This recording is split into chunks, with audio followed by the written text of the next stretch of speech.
Hola, muy buenas, bienvenidos al canal de YouTube.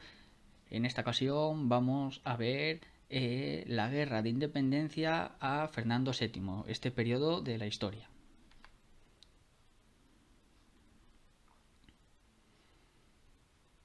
Bien, comenzamos con la guerra de independencia. Vamos a ver, como podéis observar en el gráfico y en el esquema, vamos a ver las diferentes partes que condujeron a que se produzca la guerra de independencia.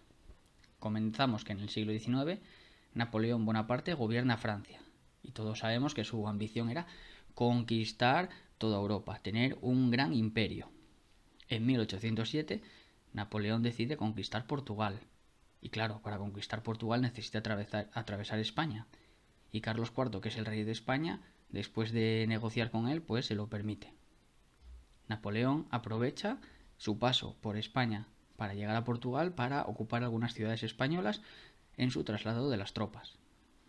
En 1808, después de esta ocupación, que los franceses estaban saqueando las ciudades y maltratando al pueblo español, pues se produce una revuelta popular, conocida como el Motín de Aranjuez. Carlos IV tuvo que ceder el trono a su hijo Fernando VII ante la presión de todos estos disturbios. Poco después, pues Napoleón obliga a Carlos IV a renunciar el trono, como acabamos de ver.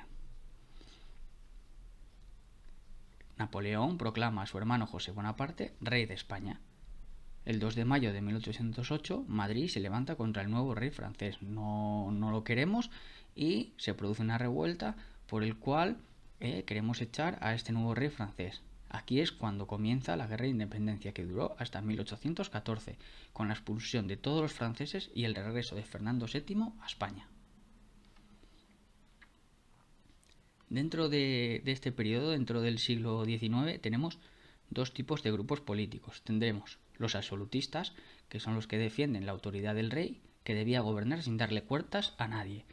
El rey tendría todo el poder y podría hacer lo que quisiera dentro del país. Este grupo estaba apoyado por la nobleza, que deseaba mantener sus privilegios, los privilegios que les otorgaba el rey. Y tenemos también a los liberales. Este grupo político quería limitar el poder del rey, elaborar una constitución y elegir un gobierno votado por los ciudadanos. Estaban formados por los intelectuales y los burgueses, como veis, dos grupos políticos muy diferentes.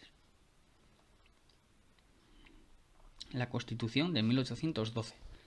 Cuando Fernando VII tuvo que renunciar al trono, se formó una junta central que asumió la defensa de España contra los franceses.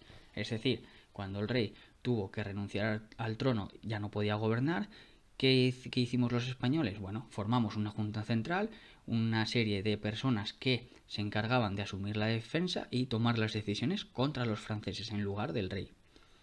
En 1810, esta junta central se reúne en Cádiz y junto con los representantes de las Cortes juntos redactar una constitución y van a establecer las leyes en el país.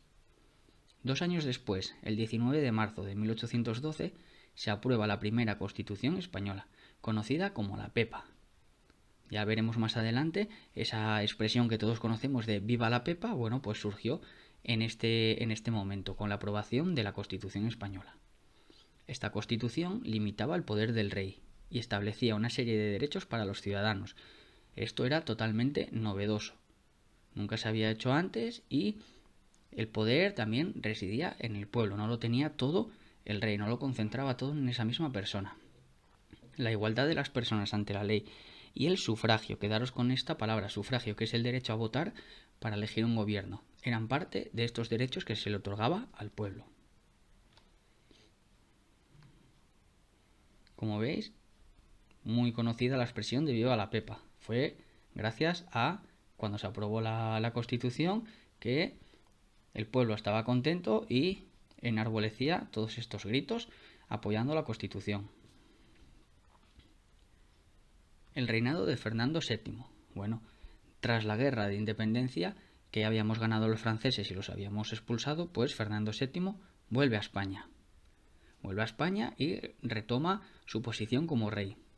¿Qué hace nada más llegar? ¿Cuáles son sus primeras decisiones? Pues abolir la Constitución, es decir, la quita y gobierna como un rey absolutista. Y vuelve a tener todo el poder él. También mandó perseguir a los liberales para su encarcelamiento. Era el grupo político que estaba en su contra. ¿Qué hace el rey? Bueno, pues quita la Constitución y manda meter en la cárcel a todos los del grupo contrario, a los liberales, y así se quita un problema de en medio. Muchos de estos liberales huyeron de España. Otros, los que se quedaron, pues protagonizaron diferentes pronunciamientos. Con esto queremos decir que son sublevaciones militares, para poder hacerse con el poder y quitar al rey. Durante el reinado de Fernando VII, España perdió casi todas sus colonias en América. En 1816 perdimos Argentina. En 1824 el resto de colonias que teníamos, menos Cuba, Puerto Rico y Filipinas, que todavía seguían bajo el gobierno de España. A este proceso de perder todas estas colonias que teníamos por América se denomina descolonización, término muy importante que también tenemos que tener en nuestra cabeza. Como podéis ver, tenemos algunos artículos que son muy importantes y me parecen pertinentes ponéroslo porque hasta este momento el rey tenía todo el poder. ¿Esta constitución que provoca en el pueblo? Bueno, pues que el poder reside en la nación y que pertenece a la nación el derecho de establecer las leyes. El gobierno es una monarquía moderada hereditaria, que la potestad de hacer las leyes reside en las Cortes junto con el rey, y nosotros votamos a los representantes que están en las Cortes, es decir, entre el rey y las Cortes formarían las leyes. El rey sí, tiene que ejecutar las leyes que tenemos, ¿de acuerdo? Y todos los españoles tienen la libertad de publicar sus ideas políticas, libertad de expresión. Espero que os haya gustado. Hasta luego.